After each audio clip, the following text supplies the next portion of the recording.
We're currently in a fight of good versus evil.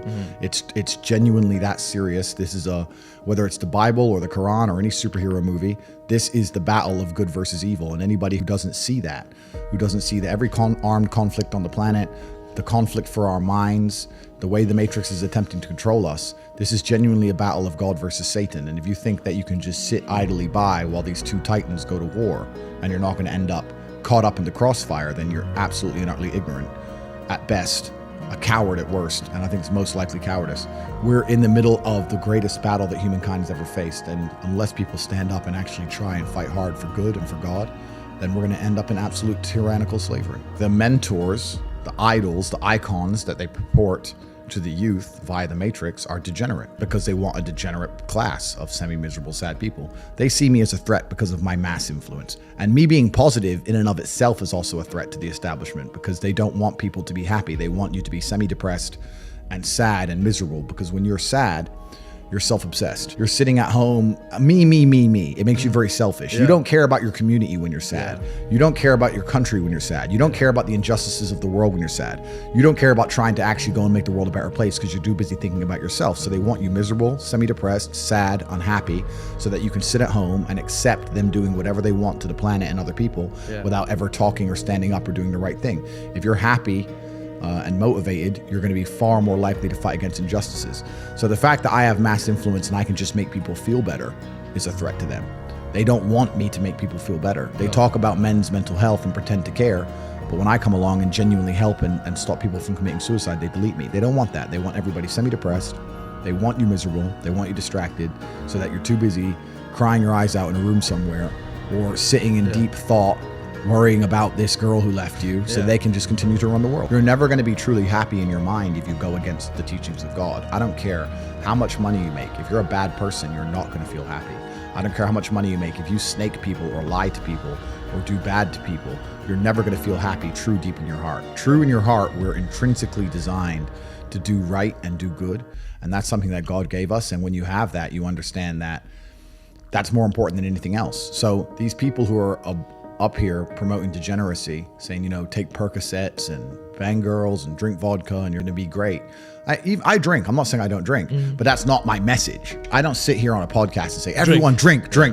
But rappers' message is degeneracy. Drink, crime. Yeah. I'm saying that if you live that way, you're never going to be truly happy in your heart. If you want to feel happy inside of yourself and you want to feel content and you want to feel stable inside of yourself, you need to live true to God. And I'm not saying you can't drink a little bit of alcohol or not party or not have a little bit of fun, but you have to be a good person. I know I'm a good person, and when the Matrix is trying to convince the world that I'm not, that just proves even further that I'm a good person. The world we now live in today, when the mass media machine is trying to tell you somebody is evil, you can know pretty well that person's probably good, and vice versa. Like, there's a reason they are trying so hard to convince people to ignore their own ears. People listen to my message and go, that's a positive message. And the media machine's going, no, it's not positive. He's bad. They're trying to brainwash you. I don't believe in the societal paradigms in which they have tried to construct this idea of happiness. I don't believe or subscribe to the way that happy and sad is currently understood by the masses of the population. I think if you are anything less than absolutely distraught, you are happy. You're a version of happy. It's like saying gray is a version of black, right? No matter how light the gray is, you can still call it a version of black. And unless you've gone through an event, which hopefully doesn't happen too often, like the passing of a family member or something that's truly destructive and detrimental to your mindset, besides these events, which hopefully only happen a few times in your life, you should be happy. If you're not crying or paralyzed in silence due to the absolute magnitude of a detrimental circumstance or the absolute magnitude of a negative event, then you are a version of happy. So I am always happy is the short answer. I don't believe in not being happy. I don't believe in not saying to myself I'm happy. I'm always a version of happy. And this idea of chasing happiness and always being concerned and preoccupied with how happy you are is actually the biggest mistake that a lot of people make, I think, in the world today. Especially men who wake up and go, I don't really feel happy, so I need to get happier. And that's how they end up down a hedonistic path of drugs or alcohol or gambling, chasing pleasure.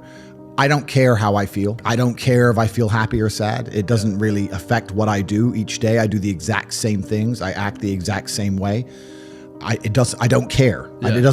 I don't put weight to the significance of the emotion. So I always consider myself a happy person, but if I woke up and I was slightly less happy one day than another, it wouldn't affect anything I do and I wouldn't put any relevance to it. I'm human and that's life. And so yeah, am I any happier now that I have hundreds of millions of dollars than before I was broke? Not really, but I was never unhappy. I'm the same state that I was then that I am now. I have work to do and I will do it. It's as simple as that. Well, also there's no light without dark and there's no joy without pain. You can't have a rainbow without a little rain. And no matter how hard you chase pleasure and happiness, there's going to be dips and troughs in between. There's going to be come downs and downtrends. And you're going to have the juxtaposition between that time you were laughing your head off and acting giddish like a child and the time that you feel depressed as such. And I think it's much better to just adopt a very disciplined, stoic mindset. I'm always the same base level of happy regardless. If I lost all of my money today, I would be the same happy. If my net worth quadrupled, I'd be the same happiness.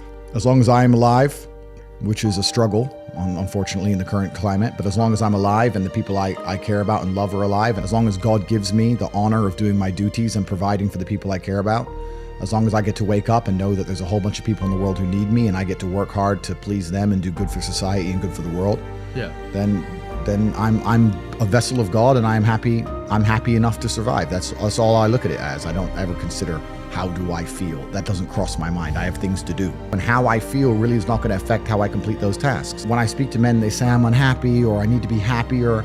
I think that's absolutely the wrong frame of life. You're a man, you have duty, you have honor, you have things you should be doing regardless of how you feel.